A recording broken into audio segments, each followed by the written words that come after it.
Hello all, welcome to Roja's my vlogs. మనం ఇవాళ శ్రీ విష్ణు సహస్రనామ స్తోత్రములోని ఉత్తర పీఠికలోని 9వ శ్లోకం నుంచి 13వ శ్లోకం వరకు 9th to 13th శ్లోక నేర్చుకుందాము. 9వ శ్లోకము.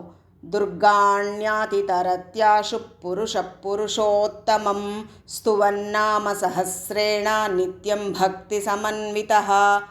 ఈ శ్లోకానికి అర్థం ఏంటంటే, ప్రతినిత్యము భక్తి కలవాడై సహస్రనామాలతో పురుషోత్తముడైన విష్ణువును స్తుతించే పురుషుడు ఎటువంటి కష్టాలనైనా కూడా అతి శీఘ్రముగా అధిగమిస్తాడు. అంటే ఏంటంటే, ఎవరైతే ప్రతినిత్యము ప్రతిరోజు భక్తితో ఈ 1000 నామాలతో పురుషోత్తముడైన విష్ణువుని స్తుతిస్తారో వారికి ఎటువంటి కష్టాలున్నా కూడా ఆ కష్టాలన్నీ కూడా చాలా తొందరగా దాటేస్తారు. 10వ శ్లోకము.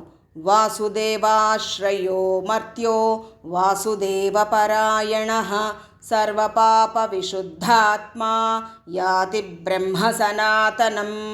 వాసుదేవుడైన విష్ణువుని ఆశ్రయించి వాసుదేవునిపైనే భక్తిగల మనుష్యుడు సకల పాప విముక్తుడై పరిశుద్ధాత్ముడై సనాతన బ్రహ్మాన్ని పొందుతాడు.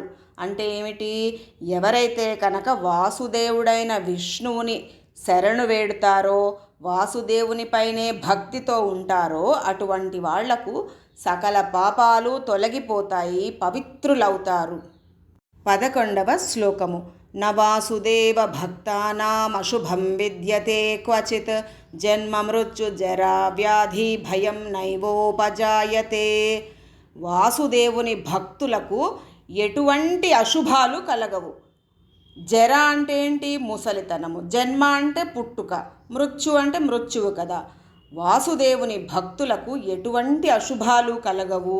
ఇంకా జన్మ అంటే పుట్టుక, ముసలితనము, వ్యాధి, మృత్యువు మొదలైన భయాలు ఉండవు. 12వ శ్లోకము. ఇమం స్తవ మధీయాన శ్రద్ధా భక్తి సమన్వితః యుజ్యేతాత్మ సుఖక్షాంతి శ్రీధృతి స్మృతి కీర్తిభిః.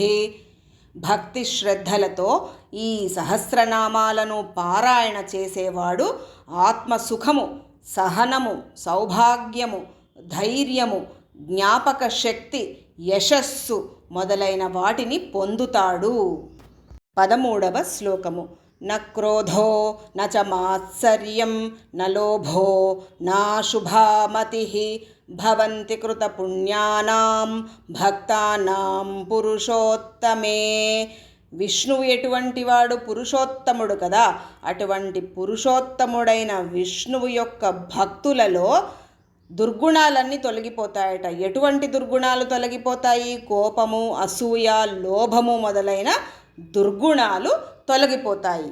రేపు ఇంకొన్ని శ్లోకాలను నేర్చుకుందాము. Thank you for watching.